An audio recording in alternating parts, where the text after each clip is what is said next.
Hello everyone, मैं नीलम तिवारी आप सभी का मैग्नेट ब्रेन्स में बहुत बहुत स्वागत करती हूँ। मैग्नेट ब्रेन्स एक ऐसा चैनल है जहाँ पर आपको किंडरगार्टन से लेकर 12th क्लास तक के सारे वीडियोस बिल्कुल फ्री अवेलेबल करवाए जाते हैं। और ऐसा नहीं है कि आपको स्टार्टिंग के 2 वीडियोस देखने के बाद में कोई भी सब्सक्रिप्शन चार्ज देना हो, क्योंकि मैग्नेट ब्रेन्स चैनल पर आपके लिए सारी चीज़ें ही बिल्कुल फ्री अवेलेबल करवाई जाती हैं। चाहे देखिए आपको कोई भी कॉम्पिटिटिव एग्ज़ाम की भी तैयारी करनी हो, जैसे IIT, JEE, NEET, banking, SSC, कोई भी सारी आपको मिलेंगी मैग्नेट ब्रेन्स चैनल पे बेस्ट टीचर्स के साथ में, बेस्ट क्वालिटी के साथ में, और वो भी बिल्कुल फ्री में। कोई फीस आपको नहीं देनी है यहाँ पर। अब देखिए कक्षा 11वीं संस्कृत व्याकरण में कोर और इलेक्टिव वाले बच्चों के लिए धातु रूप की परस्मयी पद धातु है हमारी चिंत धातु, यानी सोचना। चिंत यानी हमारा क्या होता है? चिंतन करना, सोचना। अब ये क्रिया हमारी हर काल में हो सकती है।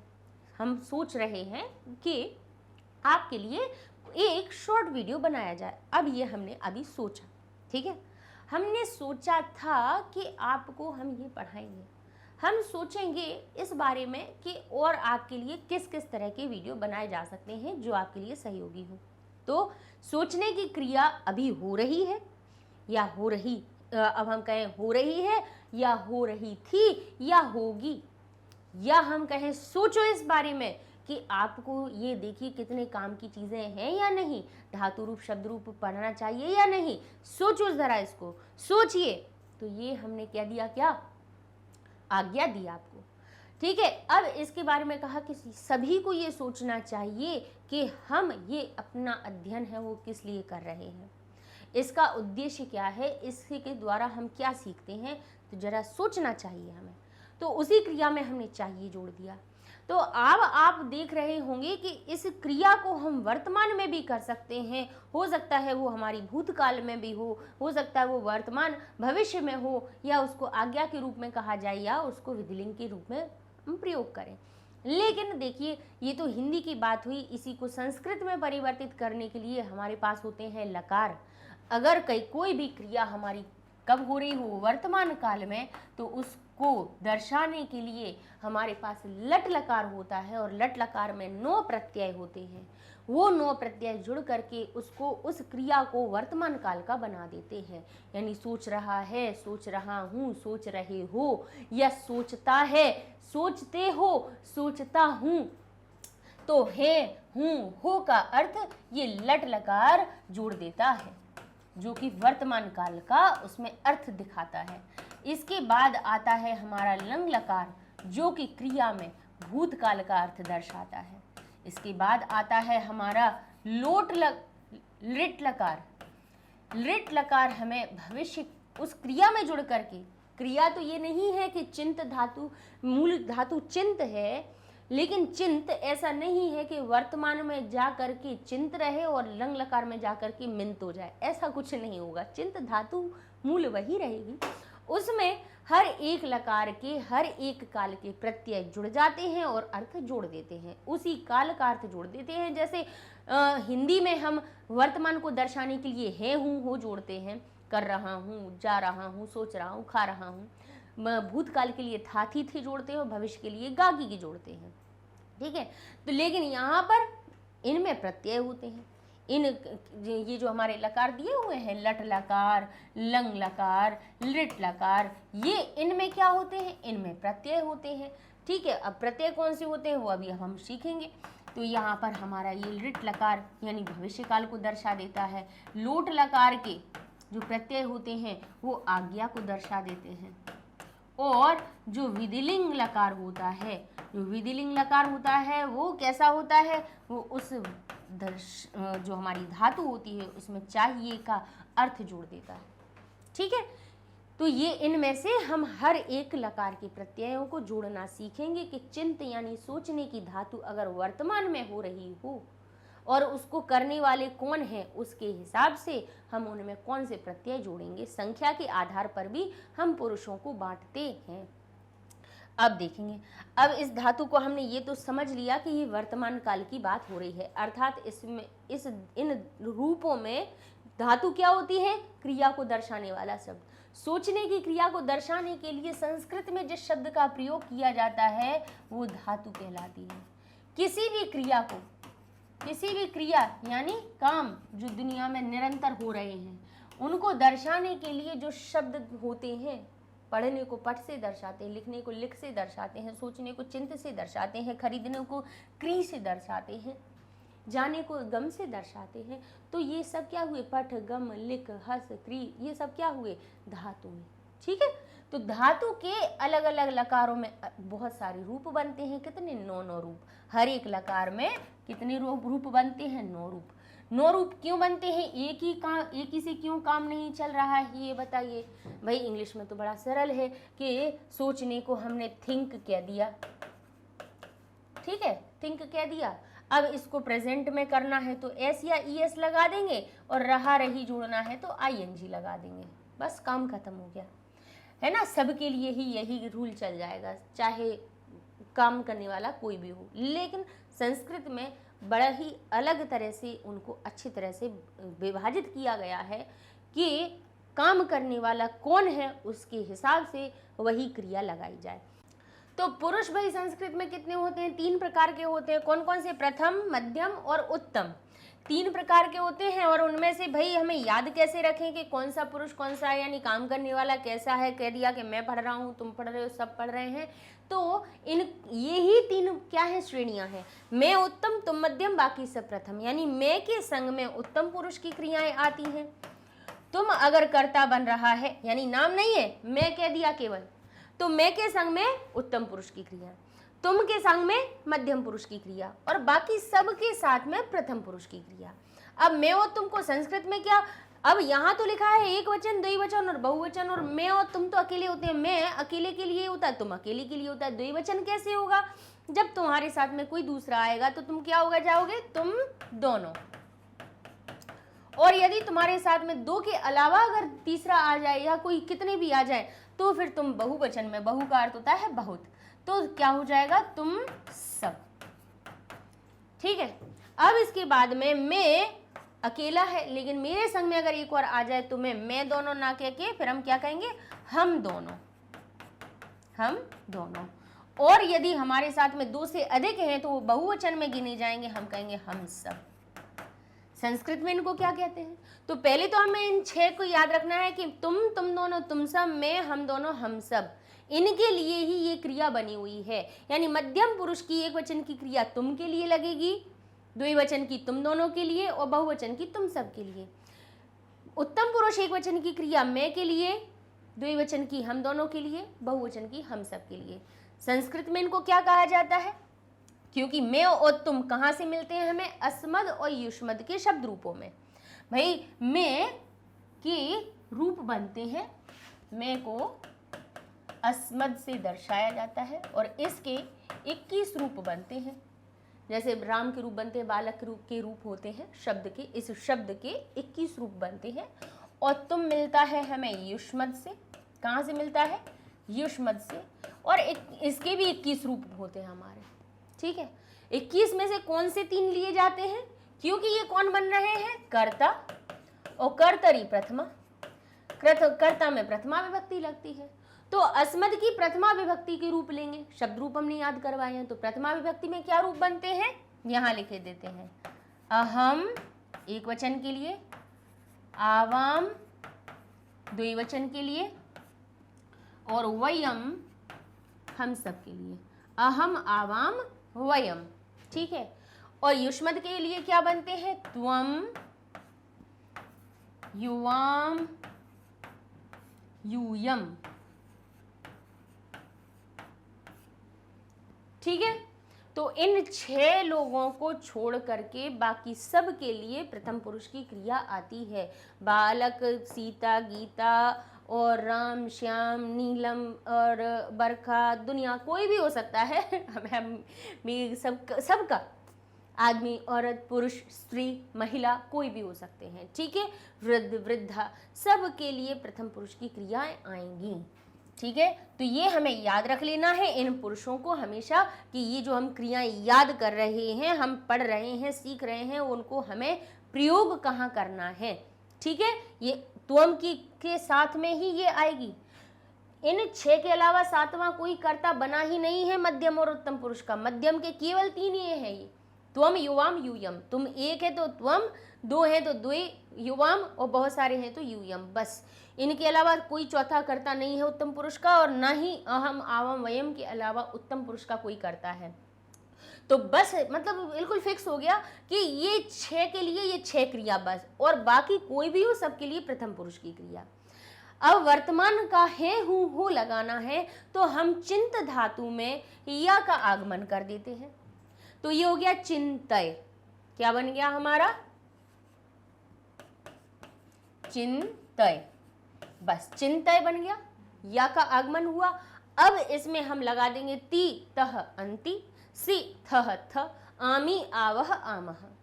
जो अर्थ क्या जोड़ देगा? सोच रहा है या सोचता है। दो सोचते हैं, दो क्यों कह दिया? क्योंकि द्वे, द्वे यानी दो, वचन यानी संख्या, संख्या में कोई अगर कर्ता दो है, काम करने वाला दो है, मान लीजिए इसमें हम लड़का ले लेते हैं, पुरुष ले लेते हैं, महिला ले लेते हैं, राम ले लेते हैं, मोहन ले लें, सीता ले लें, लड़का ले लें, तो ये हो जाएगा बालकः चिंतयति, लड़का सोचता है। दोनों लड़के सोचते हैं तो बालकौ चिंतयतः, सभी लड़के सोचते हैं, सभी छात्र सोचते हैं तो छात्राः चिंतयन्ति या बालकाः चिंतयन्ति। ठीक है, समझ रहे हैं? काम करने वाला यदि एक है, सोचने वाला एक है, तो एक वचन की क्रिया लगा दी गई, अर्थ निकला लड़का सोचता है या सोच रहा है। रहा रही या ताहे तीहे के लिए कोई अलग अलग क्रिया नहीं होती है, वर्तमान काल की ही क्रिया होती है। जो प्रेजेंट इंडेफिनिट यानी प्रेजेंट का जो हमारा सिंपल सेंटेंस बनता है प्रेजेंट टेंस में, उसको और कंटिन्यूअस दोनों का ही रूप समान रहता है। नहीं तो अगर आप देखें इंग्लिश में क्या हो जाता है, थिंक, सोचने को क्या कह देते हैं? थिंक। प्रेजेंट इंडेफिनिट बनाते हैं तब उसमें क्या बना देते हैं? एस या ईएस लगा देते हैं, कंटिन्यूअस के लिए आईएनजी लगा देते हैं। ऐसा ही होता है कि नहीं? लेकिन यहाँ पर ऐसा कुछ भी नहीं हो रहा है, यहाँ पर रहा रही लिखा हुआ है, वाक्य में हमें कहना है सोचता है या सोच रहा है। दोनों के लिए ही लट लकार के प्रत्यय आते हैं काम में, ती तह अंति, सी थह थ, आमी आवह आमह। ठीक है, निरंतर वो क्रिया हो रही है या वो कर रहा है, दोनों के लिए यही क्रिया। समझ गए? चिंत्यति, चिंत्यतः, चिंत्यन्ति, चिंत्यसि, त्वम चिंत्यसि, तुम सोच रहे हो या तुम सोचते हो, तुम ज्यादा सोचते हो तो त्वम चिंत्यसि, तुम दोनों बहुत ज्यादा सोचते हो तो युवाम चिंत्यतः, यूयम चिंत्यत, तुम सब सोच रहे हो। अहम चिंत्यामि, मैं सोच रहा हूँ कि मैं रोज एक धातु के रूप याद करूंगा। आवाम चिंत्यावह, हम दोनों सोच रहे हैं। वयम चिंत्यामः, हम सब सोच रहे हैं। ठीक है, चलिए अब चलते हैं भूतकाल में। यही सोचने की क्रिया जो अभी वर्तमान में हो रही थी, अभी अगर भूतकाल में हो रही थी तो उसके लिए कौन से प्रत्यय होते हैं? तो भूतकाल के भी 9 प्रत्यय होते हैं। त, ताम, न, अह, तम, ता, आव, आम। बोलिए हमारे साथ, त, ताम, न, अह, तम, ता, आव, आम। ये 18 प्रत्यय याद रख लीजिए, इनसे आगे के प्रत्यय याद हो जाते हैं, बहुत कुछ इन्हीं की समानता मिल जाती है। तीतः अंति, सीथः थः, सीथः थ, आमी आवह आमह। मध्यम पुरुष में जो थ है 2 जगह आता है, पहले विसर्ग वाला, बाद में विसर्ग गायब, ऐसे याद रखिएगा। तो ती तह अंति, सी थह थ, आमी आवह आमह। समझ गए? इस प्रकार से हमें लट लकार याद रख लेना है, क्योंकि लट के याद हो गए तो भविष्य काल के याद हो जाएंगे। यहाँ पे लंग लकार के याद हो गए तो लोट और विधिलिंग सीख जाएंगे आप। तो त, ताम, न, अह, तम, ता, आव, आम के साथ में हम क्या करेंगे? अ और जोड़ देंगे। कहाँ पर? आगे।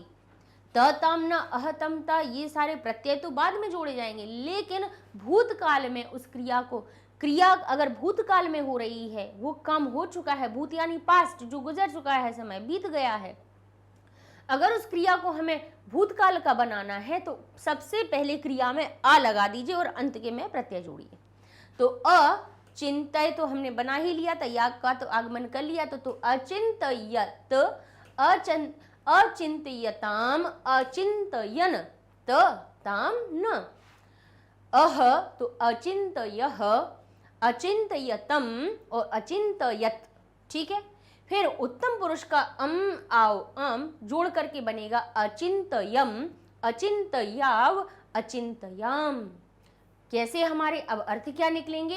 ये त ताम न अह तम ता ने क्या किया, इनको भूतकाल का बना दिया, तो अर्थ क्या निकलेगा? बालक सोचता था या सोच रहा था या बालक ने सोचा था। ठीक है, सोचने में था लगा है सीधा, चाहे सोच रहा लगा हुआ हो, सोचता लगा हुआ हो या सोचा, कुछ भी हो। बालक ने सोचा, बालक ने सोचा था, बालक सोच रहा था, बालक सोचता था थी लगा है।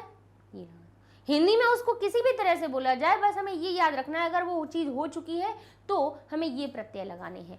प्रथम पुरुष के लिए त ताम न, तो बालकः अचिंत्यत, बालक ने सोचा था या बालक सोच रहा था। बालकौ अचिंतयाम, दोनों बालक सोच रहे थे। बालकः अचिंत्यन, सभी बालक सोच रहे थे। त्वम अचिंतयः, तुम सोच रहे थे। युवाम अचिंत्यम, तुम दोनों सोच रहे थे। यूयम अचिंत्यत, तुम सब सोच रहे थे। अहम अचिंतयम, मैं सोच रहा था। आवाम अचिंतयाव, हम दोनों सोच रहे थे। वयम अचिंत्यम, हम सभी सोच रहे थे। तो इस प्रकार से ये भूतकाल की क्रिया हो गई। अब लट याद कर लिया था, तीतः अंति सीथः थ आमी आवह आमह याद कर लिए थे, तो सीधे उनको उठा करके भविष्य काल में ले आइए। और कैसे आप रूप बनेंगे, थोड़ा सा हम इनको फिर से लिख देंगे, पास पास में हो रहे हैं। तो कैसे बनेंगे हमारे भाई? प्रथम पुरुष में क्या भाई? बालक, बालकः, लड़की ले ले, बालिका बना दे, बालिका चिंतयष्यति। पहले तो ये समझ लीजिए कि क्रिया में ये जो तीतः अंति जुड़ रहे हैं, तीतः अंति के पहले श्य जोड़ दीजिए तो वो भविष्य काल का बन जाता है। श्य दो प्रकार से जुड़ता है, कहीं जुड़ता है स्य और कहीं जुड़ता है श्य। श्य कहाँ जुड़ता है? जब मूल धातु हो गई, कोई भी धातु हो, धातु का जहाँ समापन हो रहा है उसमें अगर ई जोड़ी जा रही है, ई जोड़ी जा रही है तो श आएगा, ई नहीं जोड़ी जा रही है तो स्या आएगा। ठीक है, इट हमने कई बार सेट अनिट धातुएं आपको समझाई है, इडागम सिखाया हुआ है कि कहाँ कहीं कहीं पे हमारे कैसा होता है, ई का आगमन हो जाता है। जैसे ये देखिए, ये हमारी पठ हो गई, पठ धातु कैसी है, इसमें ई स्वर जोड़ा जा सकता है ना, क्योंकि आधा व्यंजन है तो ये हो गया पठी। अब ई आ गई तो ये श्यति होगा। लेकिन अगर पा पहले से इसमें स्वर है तो ई जुड़ेगा, बोले नहीं जुड़ेगा, तो यहाँ पे हम लिखेंगे स्य, तो रूप बनेगा पास्यति। ठीक है, समझ गए? तो ऐसे ही यहाँ पे होता है। यहाँ पे भी क्या हो रहा है भाई? यहाँ पे चिंत धातु आप कहेंगे चिंतिष्यति बन जाएगा, क्योंकि भाई चिंत धातु है, ता को आधा है, तो इसी में हम इडागम करे दे रहे, यानी ई जोड़े दे रहे, तो इसको बनाने दे रहे चिंती और फिर करे दे रहे श्यति श्यतः नहीं। लेकिन चिंत धातु में या का आगमन होता है, तो चिंत धातु में हम पहले या का आगमन करेंगे, या का आगमन करेंगे और फिर इसमें जोड़ेंगे ई, तो ये हो जाएगा चिंत ये। अब छोटी की मात्रा जैसे ही आ गई तो ये बनेगा श, चिंतिष्य। अब लगा दीजिए ती तह अंति सी थह थ आमी आवह आमह, चिंतिष्यति चिंतिष्यतः चिंतिष्यन्ति, चिंत्यष्यसि चिंतिष्यथः चिंतिष्यत, चिंतिष्यामि चिंतिष्यावः चिंतिष्यामः। हमारे जो वो करता है वो तो प्रथम पुरुष में कोई भी हो सकता है ना। बालिका, बालिके, बालिका यानी लड़की, दो लड़कियां, बहुत सारी लड़कियां।